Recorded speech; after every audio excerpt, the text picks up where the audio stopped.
Amén. Pues una bendición poder dirigirme en el día de hoy a ustedes. Y espero que el Señor me utilice pues para lo que ustedes esperan, que Dios les hable. Amén. Podemos saber por la palabra que nada puede dar el hombre si antes no lo recibe del cielo. Entonces, le ruego al Espíritu Santo que me anule por completo para que Él hable. Hace un tiempo recibí esta palabra y a mí me hizo bien y me confrontó para mejorar, porque creo que la vida del cristiano y la vida del Espíritu es una clase diaria de la que hay que aprender. Entonces, simplemente les voy a abrir mi corazón y les voy a transmitir lo que el Señor me regaló. Vamos al libro de Jueces, capítulo 13, versos 2 al 5. Arrancamos con un pasaje muy conocido. Y había un hombre de Zora de la tribu de Dan, el cual se llamaba Manoa, y su mujer era estéril y nunca había tenido hijos. A esta mujer le apareció el ángel de Jehová y le dijo: he aquí que tú eres estéril y nunca has tenido hijos, pero concebirás y darás a luz un hijo. Ahora pues, no bebas ni vino ni sidra, ni comas cosa inmunda, pues he aquí que concebirás y darás a luz a un hijo, y navaja no pasará sobre su cabeza, porque el niño será nazareo a Dios desde su nacimiento, y él comenzará a salvar a Israel de mano de los filisteos. Amén a su palabra. Amén. Como podemos ver, se le aparece un ángel a la mujer de Manoa, la cual era estéril, y le dice que iba a concebir un niño, el cual sería nazareo toda su vida.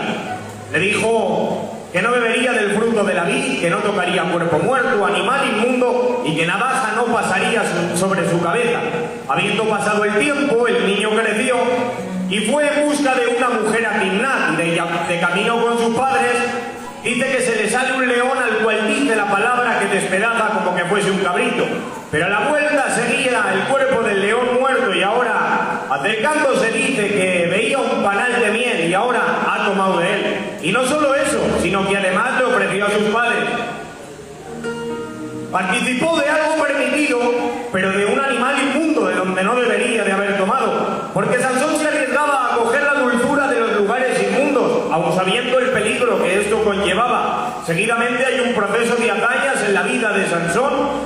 Dice la palabra que ató a 300 zorras de las colas y encendió el campo de los enemigos, mató a montones de filisteos y cogió las puertas de Gaza para andar kilómetros con ellas a los hombros. Pero llegó un día que, llegando al valle de Soré, conoció a una mujer llamada Dalila, y enterándose los príncipes filisteos de que estaba con él, han ido a negociar con ella para que descubra de dónde venía la fuerza de Sansón. Y a cada poco Dalila le preguntaba, y en 3 ocasiones le dijo Sansón cosas diferentes con las que se podría debilitar. Pero cuando escuchaba que los filisteos venían contra él, este se levantaba sin que nada se le impidiera. Pero en el verso 16 dice la Biblia que tanto le presionó que su alma fue reducida a mortal angustia.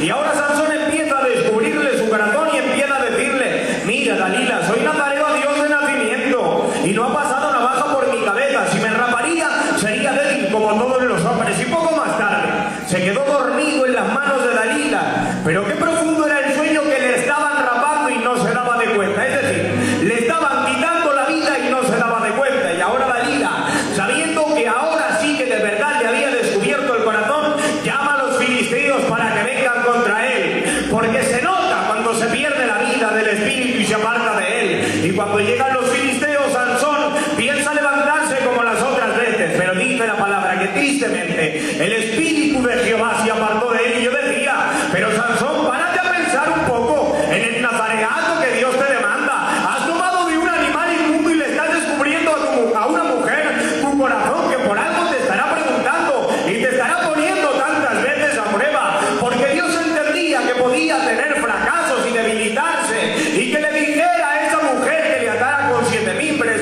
con 2 cuerdas nuevas o con una estaca en la cabeza. Pero Dios no podía consentir que se revolcara de esas maneras con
y no sabes que quien me ha visto a mí ha visto al Padre, porque después de tanto tiempo con Jesús y de ver las cosas que él hacía y decía, pretendían ver algo más, creyendo que lo que Jesús hacía estaba por debajo de lo que Dios era, porque quien vive alimentándose de las maravillas que Dios regala por pura misericordia, cada vez quiere ver algo más, sin que nada le llegue a saciar, hasta que se encuentra en el peligro y tiene que hablar Jesús y decir, es necesario que yo me vaya para que venga el Espíritu Santo, el cual redarguye de juicio, justicia y pecado, y os encamina a toda la verdad. Y a todo esto dice Pablo en la carta a los Corintios, el que no tiene el Espíritu no puede entender lo que viene de Dios, porque no sabe discernirlo, porque Felipe se gozaba de las maravillas, pero no entendía lo que veía, es decir, veía lo externo y lo disfrutaba, pero no discernía con quién andaba. Y qué pena, que por eso Sansón supo valorar la presencia del Espíritu Santo cuando se apartó de él y se vio en el peligro, y entonces empezó a clamar. Pero solo los que conocen la verdad de su gloria deciden que lo más importante es su presencia y que no hay nada más. Yo decía, Sansón, te podrás alimentar de ver las hazañas que haces, pero cuando te veas en el peligro no te darás de cuenta de que el Espíritu de Jehová se apartó, y por eso tendrás que empezar a clamar. Por eso digo que si en algún momento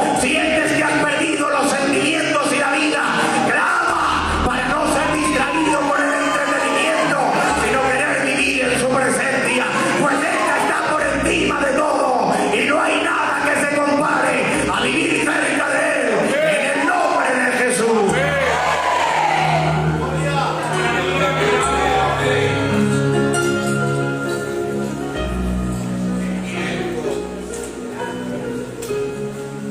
Seguimos en Segunda de Reyes, capítulo 4, versos 8 en adelante. Se habla de una mujer importante en la tierra de Sunem, que esta invitaba insistidas veces para que el profeta Eliseo entraría en su casa.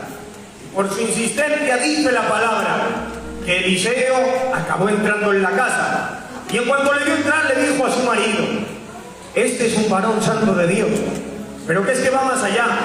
Viendo lo que Eliseo transmitía, vuelve a hablar con el marido y le dice, oye, vamos a preparar aposento para Eliseo, para que se quede, porque quien conoce la presencia de Jesús en la casa no lo quiere solamente para ciertas ocasiones y para ciertas cosas, sino que le decide preparar un aposento para que éste se quede en la casa, habitar en ella. Cuando Eliseo entró en la casa, mandó a su criado Giezi para que iría donde la sunamita, agradecerle la hospitalidad y que a cambio pidiese lo que ella quisiera. Pero la sunamita se negó, porque la hospitalidad en este caso le nacía del corazón. Y dijo Eliseo, ¿y qué haremos por ella? Y le dijo Giezi sugiriendo, pues mira, ella no tiene hijo. Y ahora viendo esto Eliseo, pues le parece bien, y va donde la sunamita y le dice, el año que viene abrazarás a un hijo. Y le dice la sunamita, no haga burla mi señor de su sierva, porque entendía que el marido ya era viejo y que no podía. Pero cumpliéndose el tiempo, la sunamita concibió y el niño creció. Pero dice la palabra que un día, quejándose del dolor de cabeza, acabó muriendo. Y la sunamita, cogiendo al niño y estrechándolo en sus brazos, lo cogió y lo llevó al aposento que había preparado para Eliseo. Y esta mujer, después de todo esto, habiendo hecho esto, corre hacia el monte Carmelo, donde se encontraba el profeta Eliseo. Y viéndole Eliseo de lejos, viendo de qué manera venía, le dice a Giezi, oye, sal corriendo y mira a ver qué le pasa a la sunamita. Y ahora resulta que dice que sin hacerle mucho caso ha llegado y dice la palabra que se postró a sus pies. Las mujeres del juicio de Salomón iban al palacio del rey para recibir al niño mediante la justicia, al niño vivo. Sin embargo, la sunamita, dejando al niño sin vida en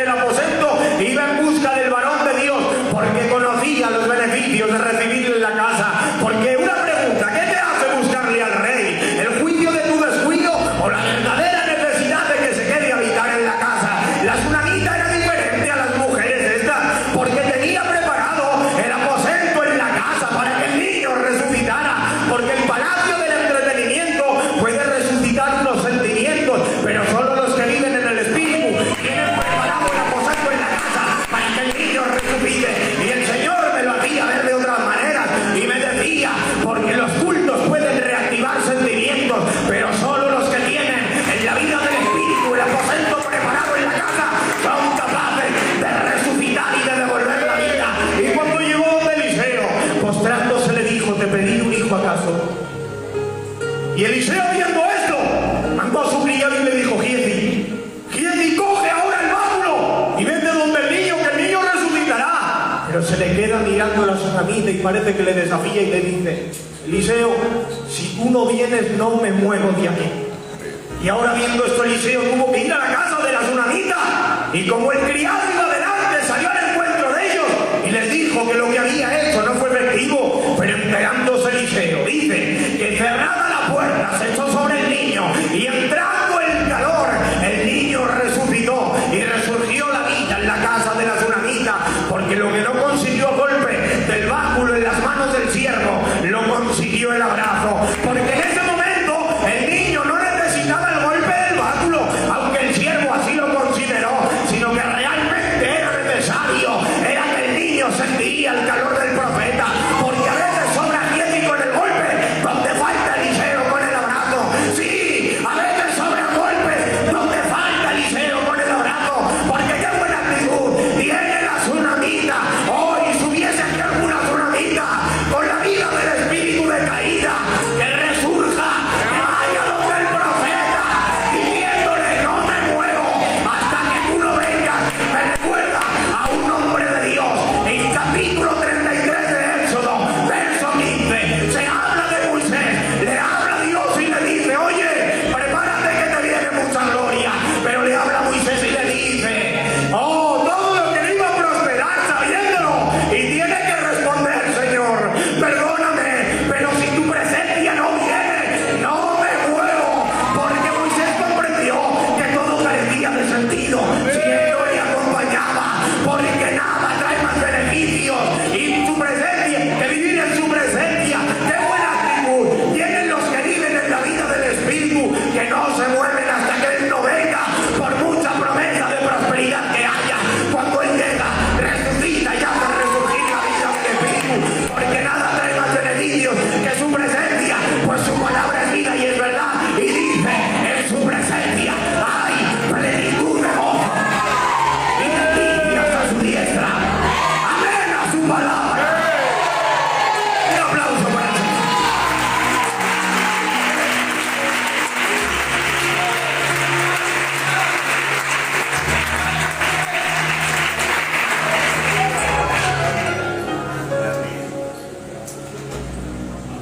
Vamos a Hechos 18.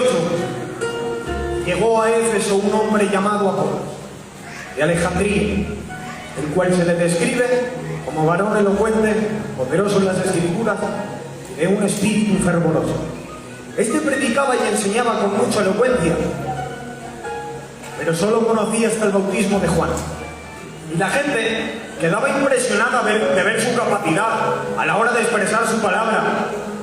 Pero este no provocó nada en Éfeso, si no lean la Biblia.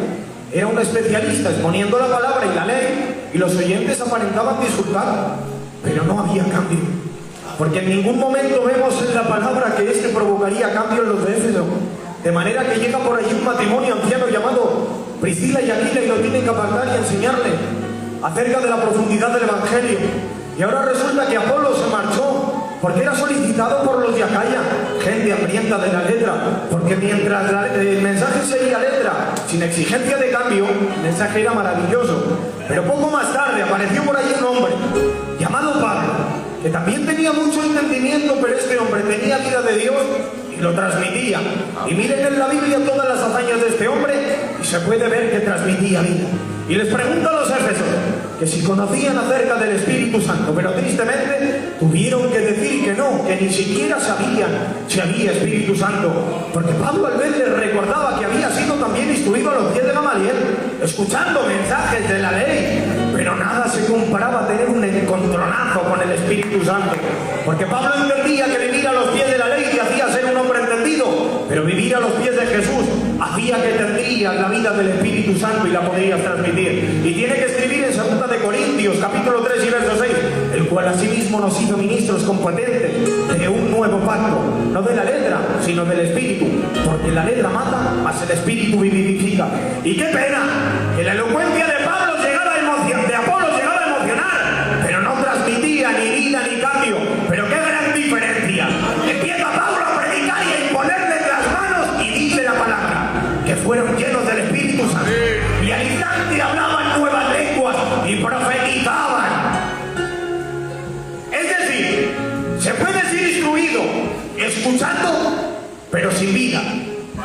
porque lo que me entretiene me puede llegar a gustar, pero no me llevará al cambio para dar frutos de haber conocido al Espíritu Santo. Sin embargo, los que reciben la vida pueden dar frutos de que el Espíritu Santo está morando dentro de ellos, porque solo el Espíritu Santo es capaz a través de la palabra a confrontarme al cambio y no al entretenimiento. Se encontraba Juan en la isla de Patmos y ahora antes recibe revelación en el capítulo 3 del Apocalipsis y el verso 20, y tiene que escribe el ángel de Jehová a la iglesia en la Odisea: he aquí el amén, el testigo fiel y verdadero, el principio de la creación de Dios, dice esto: he aquí que estoy en la puerta y llamo. Si alguno oye mi voz, que abra la puerta, porque entraré en él. Qué pena que los de la Odisea eran tan profesionales que eran capaces de celebrar culto como Jesús esperando en la puerta. Cumplían con todo el protocolo, pero ahí estaba Jesús esperando en la puerta. Tanto era que pensaban ser ricos, pero ahora les habla Dios y le dice: en ninguna cosa te has enriquecido. Tanto ruido y entretenimiento tenían que tiene que decir el Señor: si alguno oye mi voz, porque Dios en su misericordia decía que si en medio de todo eso hubiese algún dispuesto arrepentido que abriría la puerta, entraría en él. Escribe el autor a la carta de los hebreos y les dice: si oyereis hoy su voz, no endurezcáis vuestros corazones, porque nada me sirve todo lo que haga si no tengo a Jesús en la puerta esperando, en la puerta de mi corazón para que entre. Por eso quiero tener el oído presto y el corazón sensible para que cuando Él me llame entrar a la vida del Espíritu y vivir sometido a la palabra de Dios, porque el verdadero cambio, el verdadero encuentro de Dios es a solas. Si no vayamos a citar varios hombres grandes y reconocidos en la Biblia, a Moisés le habló en el Sinaí y no delante de los hombres. Abraham le mandó sacrificar en un monte a solas, pero salió la voz de Dios interrumpiendo. A Jacob en el Peniel, luchando con él, transformándolo hasta cambiarle el nombre. A Juan el Bautista en el desierto y no en el templo donde le pertenecía por linaje sacerdotal. A Pablo en el desierto, haciéndole caer en tierra y no mediante la soberbia de la ley. Y a Juan en Patmos a solas le reveló la revelación más profunda en medio de su prisión, porque prefiere Dios ser mi amigo a solas en el secreto que verme vivir en el templo aparentando vivir bendecido. ¡Oh! Que no esté Jesús en la puerta esperando para que alguien le abra. Ábrele la puerta de tu corazón. ¡Oh!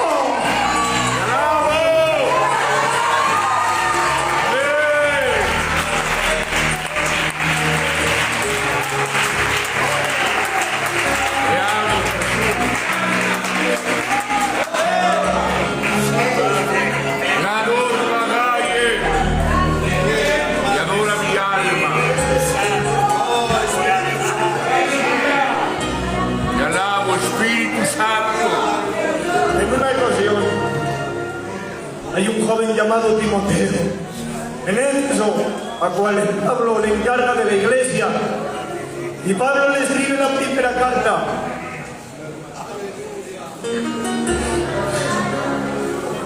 A este joven llamado Timoteo y le dice: cuídate de ti mismo, entre otras cosas. Le recomendaba que se cuidase del mismo, porque tenía que cuidarse de la forma en que vivía y pensaba, porque no hay peor enemigo que uno mismo. Y Pablo se lo dice por experiencia, porque el hombre tiene dos extremos: o se ensalza en demasía o se menosprecia hasta llegar a acabar con sí mismo. Pero Pablo, viendo que Timoteo estaba bajo la prisión mental, le tiene que decir: no descuides el don de Dios que hay en ti, que recibiste mediante la profecía y por los ancianos de la iglesia. Por eso no descuides la vida que hay dentro de ti, aunque te vengan pensamientos y dudas para desanimarte. Y ahora Pablo le tiene que confrontar un poco para animarle y le dice: nadie tenga en poco tu juventud y nadie te subestime por ser tan joven. Más bien sirve de ejemplo para los creyentes en palabra, conducta, amor, espíritu, fe y pureza, porque a veces la mente puede ser capaz de hacerme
esclavitud para estar otra vez en temor, sino que habéis recibido el espíritu de adopción por el cual clamamos, Abba Padre. Que Dios nos ayude a valorar su presencia y no negociarla por nada del mundo para ser útiles en su obra, en el nombre de Jesús. Un aplauso por el Señor.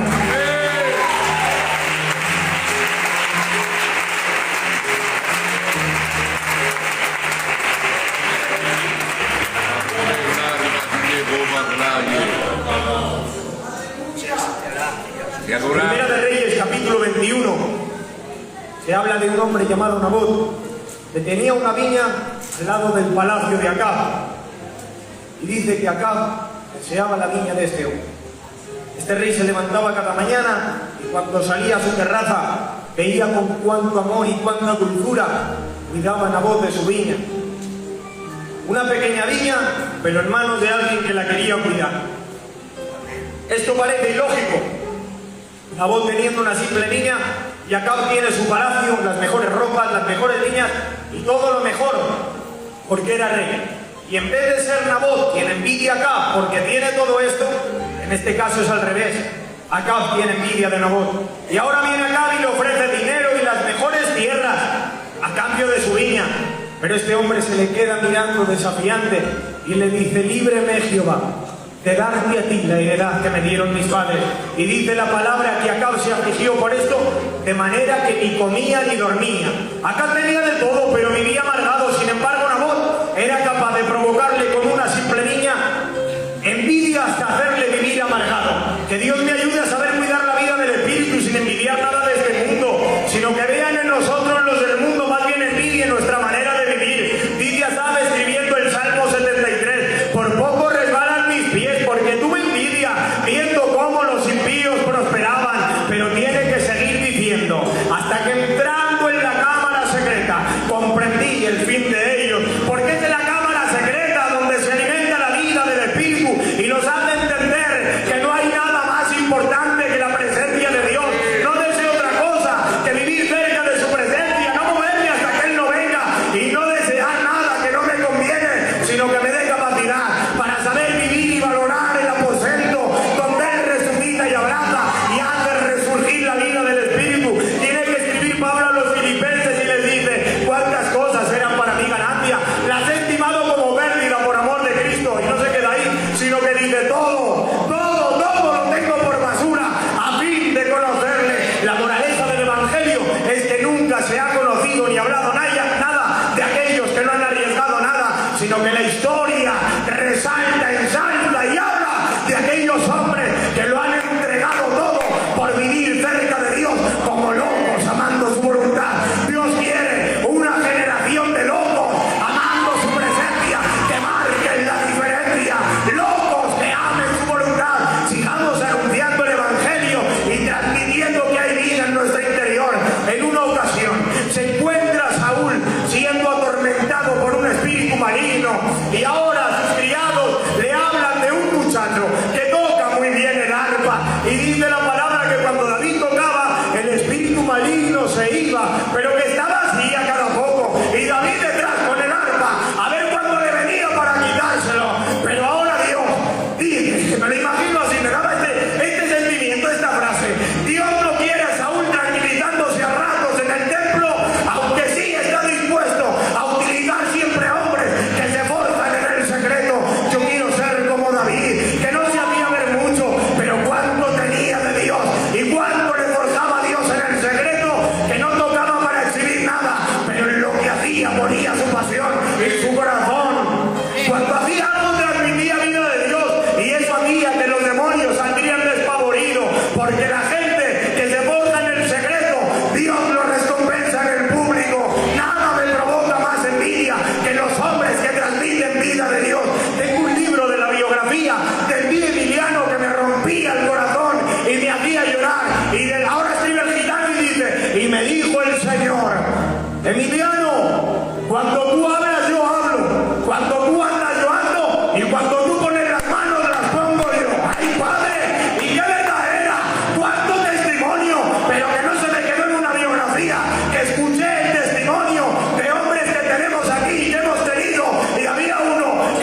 Dios os bendiga mucho. Me encanta Logroño. Qué pasión, qué gloria. Aleluya. Que Dios bendiga a nuestro hermano Kevin. Y esta palabra que tanto bien nos ha hecho el Señor. También tengo que decirte, Kevin, que es que claro, te empieza el culto yo. Entonces, quieras que no, es una parte muy importante. Aleluya. Que Dios bendiga al pastor. Que Dios lo llene de gloria. De verdad que este culto me ha sabido a Dios. Loco por su presencia. Aleluya. Cuídalo de Dios en ti. Por encima de todo. Porque es que es lo más importante. Y me emocionaba esta palabra. Que espera la puerta. siendo Dios en la puerta, y siendo Dios y esperando, y siendo Dios y siendo paciente, no hay quien aguante a Dios. Aleluya. A mí me tiene enamorado, me tiene cautivado. Bueno, vamos a cerrar. Gloria al Señor. Anuncios. El hermano Benjamín y el Curro predicando en la cárcel, el Odín predicando en el reformatorio, el Saulo está de viaje, el Ramsés estaba con los del seguro en casa que, bueno, pues había tenido que llamar al seguro. Y nos espera un fin de semana muy de gloria. Emilio Motos, sábado tarde, sábado noche y domingo por la tarde. Hermano, vamos a disfrutar. El Evangelio está para disfrutarlo también. Y vamos a disfrutar de estos cultos que el Señor nos va a regalar en el nombre del Señor. Bueno, pues hasta aquí este culto que ha salido de ofrendas. Amén, muy bien. Inclina tu rostro, vamos a dar gracias por este culto precioso que el Señor nos ha regalado. Mañana a las 7 de la tarde nuevamente aquí para celebrar culto a nuestro Dios. Nuestro hermano Eleazar, ahí atrás, nos despide en oración.